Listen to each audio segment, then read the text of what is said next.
Goeiedag almal en welkom by die Vlam van Vreugde podcast. Nou soos ons almal weet, die 31ste Oktober is daar 'n sekere dag en dit is Halloween. Nou soos ons weet, dit is 'n sataniese fees op sy beste. Jy weet, as jy 'n kind van die Here is, dan moet jy glad nie in hierdie deelneem nie, want dit is nie wat die Here van jou verwag nie.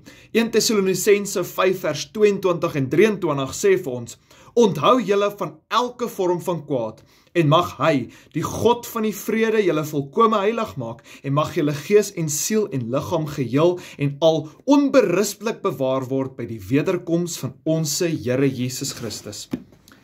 Nou die 30ste Oktober, 8 uur Suid-Afrika tyd, gaan ek en Tiaan die Jager van RBN by mekaar kom op RBN in 'n live en ons gaan bid teen Halloween. En ons gaan bid dat die duiwel nie sy werke sal kan regkry hier in Suid-Afrika nie, hier in ons jeug nie, hier in ons mense nie, nêrens in die wêreld nie.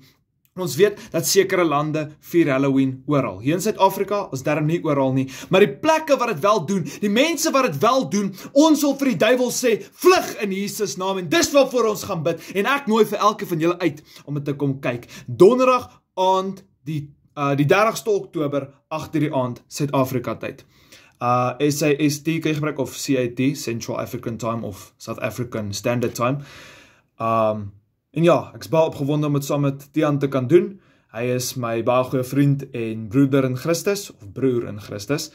En ja, kyk dit, en kom ons staan op as kinders van die Here, teen Satan, teen Halloween, en teen die duiwelse werke, want as ons opstaan, en saam staan teen dit, dan is daar krag, want ons krag in onse Here Jesus Christus se naam. Ons dien die almagtige God, en hy kan enigiets doen.